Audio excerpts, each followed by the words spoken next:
बोले भागवत महापुराण की जय। आणि मग ही श्रीमद भागवताची कथा कुठे झाली? गंगेच्या काठावर आपल्या सर्वांच्याच कृपा आशीर्वादाने ज्या वटवृक्षाखाली श्रीमद भागवताची कथा शुकाचार्यांनी राजा परीक्षितला सांगितली ना, आजही तो वटवृक्ष आहे. तुम्ही मोबाईलवरती त्या ठिकाणी सर्च करा. दिल्ली पासून पुढे मुजफ्फरनगर नावाचं एक शहर आहे, तिथून शुकताल नावाचं क्षेत्र आहे. गंगेच्या काठाला विशाल असणारा 5000 वर्षापूर्वीचा जो वटवृक्ष जी जागा आहे, आम्हाला त्या ठिकाणी आणि 3 वेळेस केतेच्या योगाला 3 वेळेस बरं का पाटील, 3 वेळेस तिथला नेम असेल. जसं तुम्ही आता दिवसभर उपाशी राहून एक वेळ जेवण करून कथा श्रवण करताय ना, त्या क्षेत्रामध्ये आम्ही सुद्धा प्रयत्न केला. 2 वेळेस दिवसभर उपवास आणि संध्याकाळी फक्त फराळ जेवण करायचं. तसा भागवताचा नियम आहे, फार मोठे नियम आहे. ज्या दिवशी आपण पहिल्या दिवशी ज्या आसनावरती ज्या जागेवर बसलो त्याच जागेवर बसून कथा श्रवण करावी. शक्यतोवर फलाहार करून श्रवण करावी, नाही फलाहार तर उपवास करून श्रवण करावी.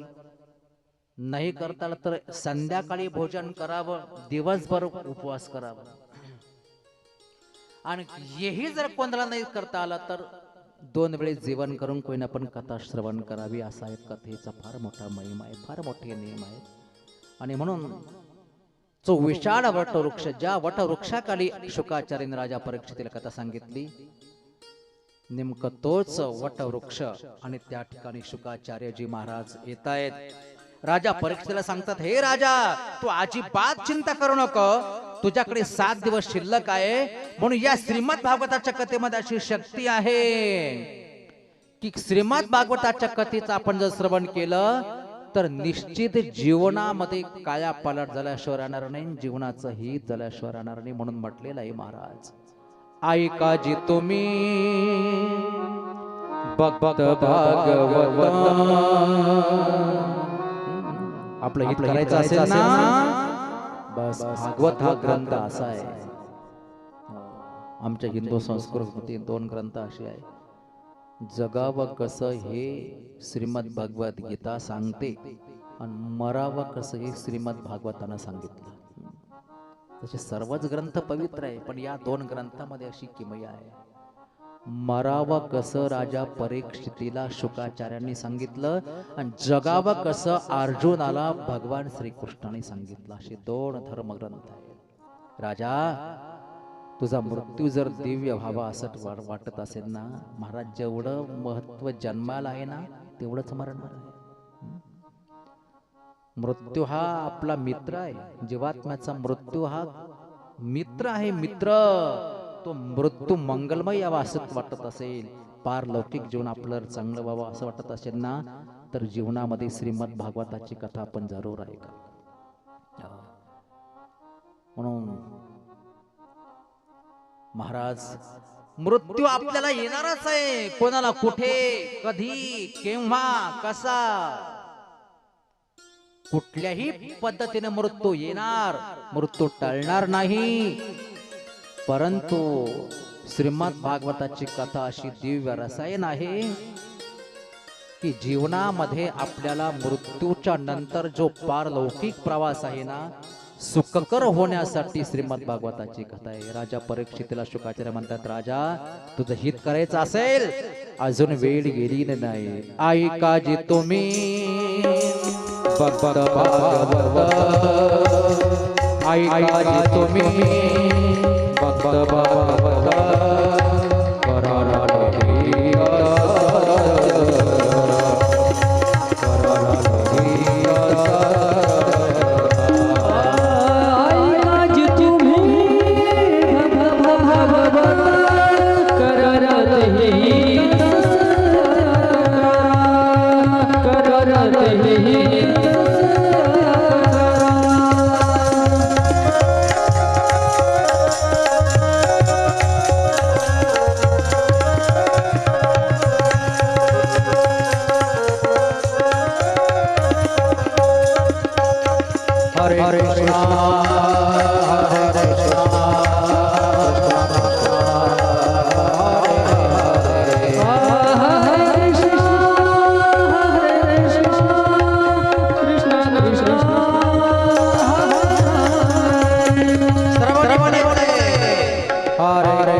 हरे कृष्णा हरे कृष्णा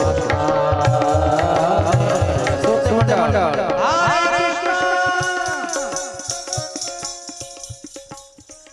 हरे हरे हरे कृष्णा हरे कृष्णा कृष्णा कृष्णा हरे हरे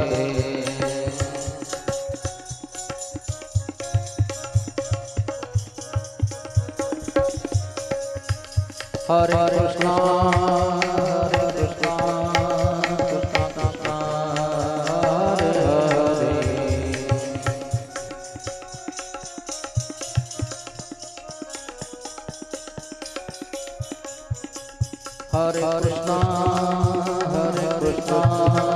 कृष्णा कृष्णा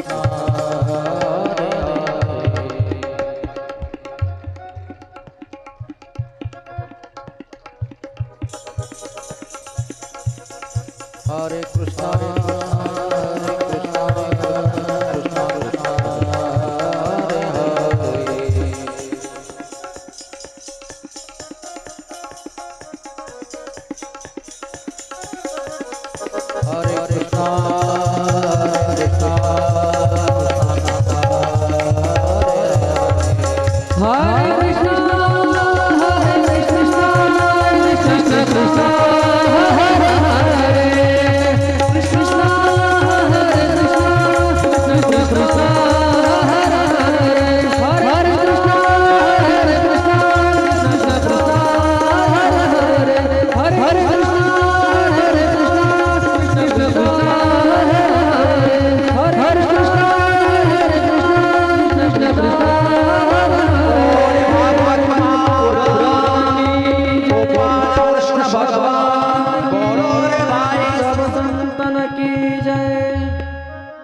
राजा परीक्षितीला शुकाचार्यासारखे गुरु मिळाले म्हणून शुकाचार्यासारखे सद्गुरु मोठ्या पूर्व पुण्याने प्राप्त होतात. कोणती पुण्य होती राजा परीक्षितीकडे? इथं 7 प्रकारची शुद्धी परीक्षितीकडे होती. 7 प्रकारची भागवत कथा श्रवण करण्याची संधी आणि बुद्धी कोणालाही होत नाही.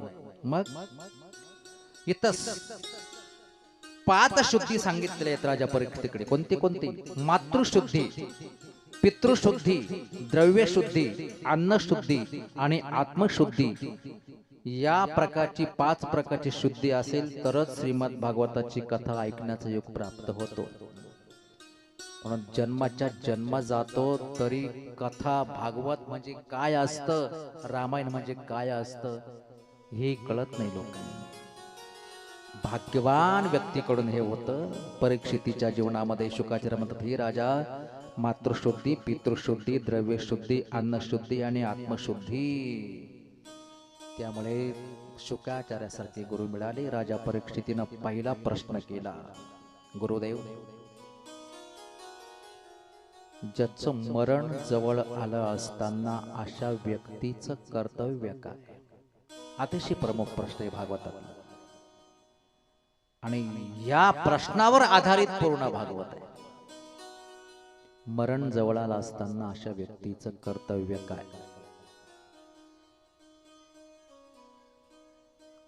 जीवनाचं सार याच्यामध्ये दडलेलं आहे. शुकाचार्य म्हटले, राजा, अतिशय चांगला प्रश्न विचारला. अंतकाळाच्या वेळेला वात, पित्त आणि कफ असा त्रिदोष शरीरामध्ये निर्माण होत असतो. मृत्यूची वेदना भयंकर असते. राजा, जन्म मरणाच्या दुःखाचा विचार करा. जन्म मृत्यू जरा व्याधी दुःख दोष अनुदर्शनम. हे राजा, कलियुगामध्ये माणसाचं आयुष्य हे अल्प आहे. अल्प आयुष्यामध्ये जर आपल्याला उद्धार करून घ्यायचा असेल, प्रत्येकाला आयुष्य अल्प म्हणजे फक्त 100 वर्षाची गणना. त्यातही 100 वर्ष प्रत्येकाला भेटलं असं सांगता येत नाही. म्हणून अल्प आयुष्य मानव देह संतांनी देऊन ठेवलेले आहे. आणि शुकाचार्यांनी माणसाच्या आयुष्याचा हिशोब सांगितला. हे राजा, निद्रया येते नक्तम व्ययायेन चवावया दिवाचारती हया राजा कुटुंब भरणेन वा. माणसाचं आयुष्य कसं निघून जातं हे माणसाच्या लक्षात येत नाही. हे राजा, आयुष्य असं जातंय, निद्रा आणि संभोग याच्यामध्ये रात्र निघून जाते. निद्रा म्हणजे झोप, संभोग आणि निद्रा याच्यामध्ये रात्र निघून जाते. धन मिळवण्यामध्ये आणि कुटुंबाचं पालन पोषण भरण पोषण करण्यामध्ये दिवस निघून जातो. माणसाच्या हातामध्ये स्वतःच्यासाठी कुठे आयुष्य शिल्लक.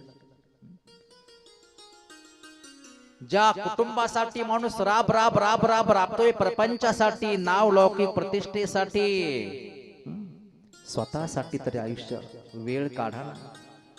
निद्रया रेते नक्तम व्ययायेन चवावयः दिवाचारते हया राजन् कुटुंब भरणेन वा.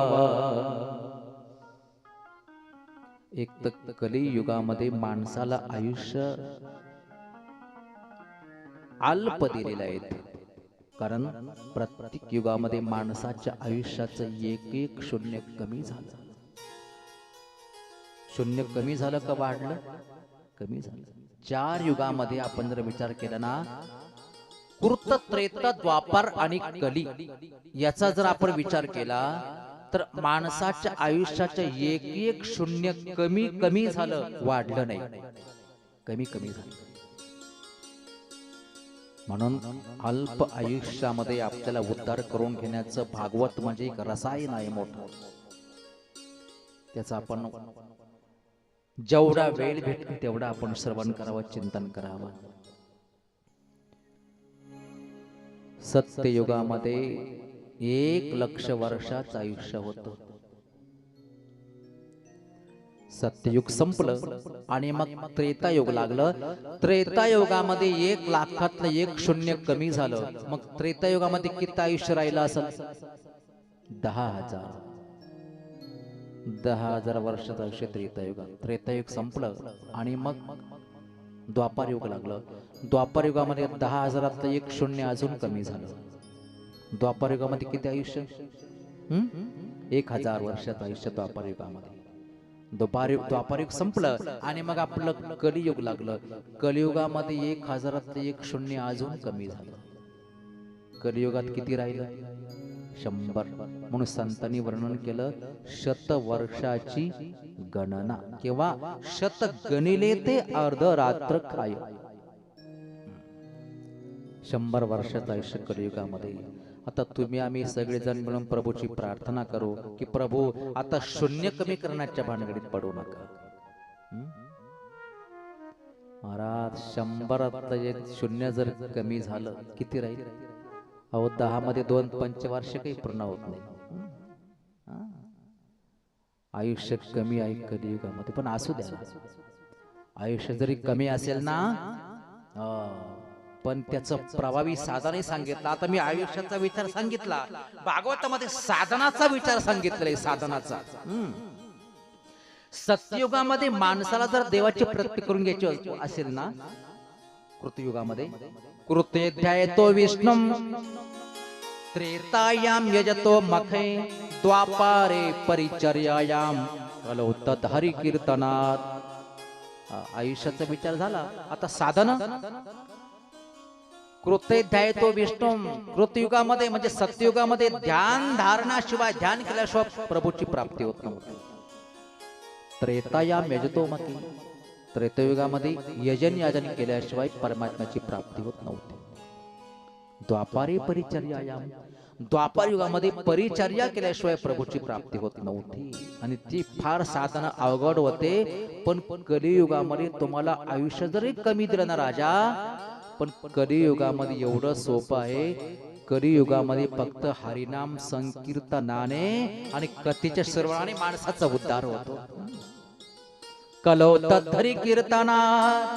आणि म्हणून म्हणलेलं आहे कलियुग जरी भयानक असला, कमी आयुष्याचा जरी असला ना, तर देवाची प्राप्ती लवकर करून घेण्याचं प्रभावी साधन याच कलियुगामध्ये आहे. म्हणून संतांनी सांगितलं, कलियुगा माझे करावे कीर्तन, कलियुगा माझे करावे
शुक्राचार्यजी सांगतात, कलियुगामध्ये माणसाचं जर उद्धार करून घ्यायचा असेल तर देवाचं पवित्र नामस्मरण, देवाच्या नामचिंतनाने सहज माणसाची त्या ठिकाणी मुक्ती प्राप्त होते. आणि ती मुक्ती मिळण्याचं साधन, प्रभावी साधन म्हणजे भगवंताची हरिकथा, भागवताचं श्रवण. म्हणून भगवान एवढा दयाळू आहे की मोठ्या मोठ्यांच्या स्वप्नामध्ये ध्यानात दिली जाणारा परमात्मा पण भक्ताच्या प्रेमानं तो सहज रीतीने प्राप्त होतो. हस्तिनापुराचा धृतराष्ट्राचा त्याग करून विदुर काका वनामध्ये जाऊन राहू लागले. भगवान श्रीकृष्ण परमात्मा दुर्योधन आणि पांडव यांचं युद्ध होऊ नये म्हणून शिष्टाई करण्याकरता जातात. की दुर्योधना, भावाभावाच्या भांडणामधून काहीच निघणार नाही.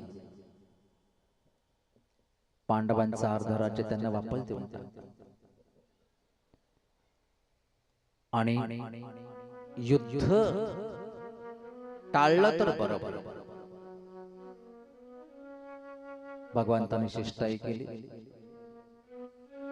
दुर्योधन म्हटला, कृष्णा राज्य, अरे अर्ध राज्य काय, अर्ध राज्य तर लांबच आहे, पण मी पांडवांना एवढीशी माती सुद्धा देणार नाही. किती देणार नाही माहित आहे आपल्याला? काय शब्द वापरले? सुईच्या टोकावर जेवढी माती बसेल शुच्च मात्रेनं तेवढी सुद्धा मी युद्धाशिवाय देणार नाही. शिष्टाई असफल झाली. भगवंत म्हटलं, ठीक आहे, तुझा विचार तुझ्याजवळ, ठीक आहे म्हटले, निघतो मी. दुर्योधन म्हटला, कृष्णा असं नाही, तू पाहुणा आहे आमचा, तुझ्यासाठी 56 पदार्थाचा पाहुणचार आम्ही 1 महिन्यापासून तयार करत आहे. जेवण कर 2 घास आणि नंतर जा. भगवंत जेवले का दुर्योधनाकडे? भगवंत म्हटले, दुर्योधना जेवण? अरे मी तुझ्याकडे पाणी सुद्धा घेऊ शकत नाही. का बरं? भागवतामध्ये वर्णन आहे, कुठं जेवण करावं आणि कुठं करू नये. दुर्योधना, एक तर खाऊ घालणारच नितांत प्रेम असेल तर त्या ठिकाणी जेवण करावं, आणि दुसरी गोष्ट, माणूस आपत्तीत सापडला असेल तर कुठेही 2 घास भोजन करावं. पण इथं दोन्ही गोष्टी नाही. एक तर मी आपत्तीत नाही आणि तुझा माझ्यावर प्रेम नाही, म्हणून मी तुझ्याकडे जेवणार नाही. शुकाचार्य म्हणतात, हे राजा, भगवान परमात्मा त्या सम्राट असणाऱ्या दुर्योधनाच्या पंचपक्वान्नाला लात मारली. निघाले भगवंत. द्रोणाचार्य कृपाचार्य म्हणतात, प्रभू मग आमच्याकडे जेवणासाठी चला. भगवंत निघाले, नाही आज मी कुठे जेवणार नाही. अहो पण माध्यान्नाची दुपारची वेळ झालेली आहे, तुम्ही जेवणार कुठे? भगवंत कुठे गेले जेवणासाठी? हा, अर्थ स्पष्ट माहित आहे आपल्या सर्वांना. भगवंतांना सांगितलं, अरे बाबा, 12 वर्षापासून गंगेच्या काठाला विदुर काका माझी वाट पाहतोय. विदुर काकाचे तिथे मी भोजन करतात. आता विदुर काकाकडे काय आहे? त्यांचीच खाण्याची भ्रांत आहे. विदुर काकाच्या, आता भगवंतांना विचार कर, दुर्योधनाच्या महालामध्ये काय आहे आणि विदुर काकाच्या झोपडीमध्ये काय आहे? विदुराच्या झोपडीमध्ये कण्या आहे, तिकडे पंचपक्वान्नाचा बेत आहे, तिकडे लाडू आहे, इकडे कण्या आहे. भगवंताने स्वीकार कशाचा केला? गुरुवारी राऊत महाराज सांगायचे चिंतनामध्ये, एका बाजूला लाडू आहे, एका बाजूला कण्या आहे. मग देवाने स्वीकार केला कशाचा? कण्या का लाडू? भगवंताने सांगितलं, बस आज मी कुठेच जेवणार नाही. आज फक्त मी माझ्या विदुर काकाच्या आणि झोपडीमध्ये जाणार. भगवंत निघाले. दुर्योधन का मेवा साग विदुर राई, सबसे ऊंची प्रेम सगाई. भगवंत गेले, विदुर काकाच्या कन्या भक्षण केल्या. फार मोठा तो आणि विषय आहे, भगवंत का जात आहेत? शुकाचार्य म्हणतात, हे राजा, भगवान परमात्मा फक्त जीवनामध्ये प्रेम पाहणार आहेत. त्याला प्रेमाचा दुष्काळ असल्यामुळे विदुर काकाची तिथे भगवान परमात्मा आणि कन्या भक्षण करतायत. विदुरा घरच्या भक्षुनी कन्या परमानंदी झाला आणि त्याचा परिणाम असा झाला, महाराज, विदुर काका आणि त्यांची पत्नी सुलभा यांनी भगवंताची अनेक प्रकारे सेवा केली.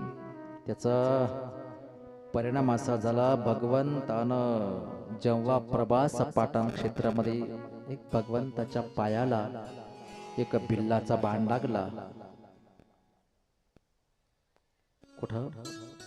प्रभास पाटण क्षेत्रामध्ये भिल्लाचा बाण प्रभूच्या पायाला लागला. असं गुडघ्यावरती पाय टाकून कृष्ण परमात्मा झोपलेले होते. तळपाय चमकला.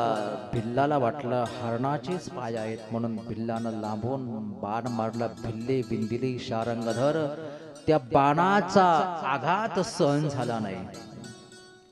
भगवंतांनी धामाला जातात, पण त्यावेळेस असं घडलं, त्यावेळेस अतिशय करुणपूर्ण अशा प्रकारचा प्रसंग निर्माण झाला की त्यावेळेस विदुर काकाला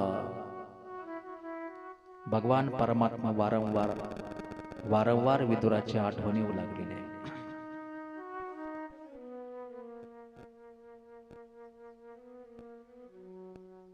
जवळ होते. प्रभास पाटण क्षेत्रामध्ये जेव्हा जगाचे निरोप घेऊ लागले परमात्मा, तेव्हा भगवंताच्या जवळ बुद्ध जे होते, करुणपूर्ण दृष्टीने भगवंत डोळ्यातून अश्रूंच्या धारा वाहत आहेत. रडू लागले. भगवान, या जगाचा त्याग करत असताना कोणाचीच आठवण नाही आली, कोणाचीच आठवण नाही आली. एका व्यक्तीची आठवण, डोळ्यात अश्रूच्या धारा आहे. गळ गळ घळ घळ घळ, टप टप डोळ्यातल्या अश्रुधारा जमिनीवर पडत आहेत. उद्धवाने विचारलं, प्रभु आप क्यों रो रहे हो? दुनिया रोने के बाद दुनिया के आंसू पोंछने वाले भगवान आज स्वयं क्यों रोने लग गए? का रडताय प्रभु, तुम्ही का रडताय? उद्धवा, या जगाचा निरोप घेत असताना मला एका व्यक्तीची आठवण येते रे, म्हणून माझे डोळे अश्रूने पुन्हा पुन्हा पुन्हा पुन्हा डबडबतात. कोणाची आठवण? उद्धवा, मी माझ्या आयुष्यामध्ये 125 वर्षाचं आयुष्य कृष्ण परमात्मा, माझ्या आयुष्यामध्ये मी प्रत्येकाला काही ना काही दिलं रे, पण मी माझ्या विदुर काकाला काहीच दिलं नाही. मी माझ्या विदुराला काहीच दिलं नाही. उद्धवा, एक माझा निरोप आहे, एक माझा मोलाचा निरोप आहे. जगाचा निरोप घेत असताना भगवंताने उद्धवाला सांगितलं, उद्धवा, विदुराची आणि तुझी भेट झाली ना, एक सांगशील का माझ्या विदुराला? निरोप सांग. काय निरोप सांगायचं प्रभू? जा विदुर काकाला म्हणावं, जगाचा निरोप घेत असताना भगवंताला फक्त विदुरा तुमची आठवण आली, आणि माझ्या विदुर काकाला म्हणावं की देवाचा कृष्णाचा निरोप आहे की तुम्ही मैत्री ऋषींच्या आश्रमामध्ये भागवताची कथा श्रवण करण्याकरता जा. हा माझा संदेश विदुर काकाला सांगा. असं काय त्या भागवताच्या कथेमध्ये आहे की प्राण जाण्याच्या वेळेस जगाचा निरोप घेत असताना अवतार कार्य समाप्त करण्याच्या वेळेस भगवान श्रीकृष्ण परमात्माने एक महत्वाचा संदेश विदुर काकाला दिला. उद्धवाजवळ सांगितलं की मैत्र्याच्या आश्रमामध्ये तुम्ही श्रीमद भागवताची कथा श्रवण करण्याकरता जा. एवढं सांगितलं आणि भगवंतानं जगाचा निरोप घेतला. विदुराची आणि उद्धवाची भेट झाली. उद्धवाने सांगितलं, विदुरा, तुम्ही मोठी भाग्यवान आहात की भगवंतानं तुमची 3 वेळेस आठवण काढली होती. आपण मोठे भाग्यशाली आहात. असं ऐकल्यानंतर विदुर सुद्धा डोळ्यातून अश्रूंच्या धारा वाहतात. मी किती भाग्यवान आहे की कन्हैयाला फक्त माझीच आठवण यावी आणि माझ्या आठवणीमध्येच कन्हैयानं प्राणत्याग करावा, देहाचा त्याग करावा, इहलोकाची यात्रा समाप्त करावी. मी किती भाग्यवान आहे. माझ्यासाठी काय निरोप सांगितला की तुम्हाला मैत्रेच्या आश्रमामध्ये आणि कथा श्रीमद भागवताची कथा श्रवण करण्याकरता जायचा संदेश आहे. ठरल्याप्रमाणे विदुरजी मैत्र्याच्या आश्रमात जातात कथा श्रवण करण्यासाठी. गेल्याबरोबर मैत्र्याने विदुराचा मोठ्या प्रेमानं आदर सत्कार वगैरे केलेला आहे. मैत्र्यानं विदुराच्या चेहऱ्याकडे बघितलं, सांगितलं, विदुरा, तुम्ही सामान्य माणूस नाही, तुम्ही यमराजाचे अवतार आहात. पण मांडव्य ऋषीच्या शापामुळे तुम्हाला दाशीच्या घरी जन्म घ्यावा लागला, नाही तुम्ही यमराजाचे अवतार. आता विदुर काका यमराजाचे अवतार कसे काय? त्याची फार मोठी कथा आहे. मैत्रीला सांगितलं, म्हटले, एकदा काही चोरांनी राजाच्या खजिन्याची चोरी केली आणि ती चोरी करून चोर पळत सुटले. पळत जात असताना रस्त्यामध्ये मांडव्य ऋषीचा आश्रम लागला. चोरांनी सगळी चोरलेली संपत्ती ऋषीच्या आश्रमामध्ये टाकून दिली आणि चोर पळून गेले. थोड्याच वेळामध्ये राजाच्या सैनिकांनी ऋषीच्या आश्रमामध्ये झडती घेतली. चोरलेली सगळी संपत्ती साधूच्या आश्रमात सापडली. त्या चोरांनी विचार केला, म्हटले, ज्या अर्थी साधूच्या आश्रमात ही संपत्ती सापडली त्या अर्थी संपत्ती चोरणारा हा मांडव्य ऋषीच असला पाहिजे. सैनिकांनी राजाच्या समोर ऋषीला पकडून आणलं. राजाने मागचा पुढचा विचार न करता सांगितलं, या मांडवी ऋषीला आणि शुळावर देऊन टाका. शुळ रोवला. मांडव ऋषीला शुळावर देणार. मांडव्याने काय केलं, गायत्री मंत्राचा जप सुरू केला. ओम भूर्भुवस्वः तत्सवितुर्वरेण्यं भर्गो देवस्य धीमहि धियो यो नः प्रचोदयात्.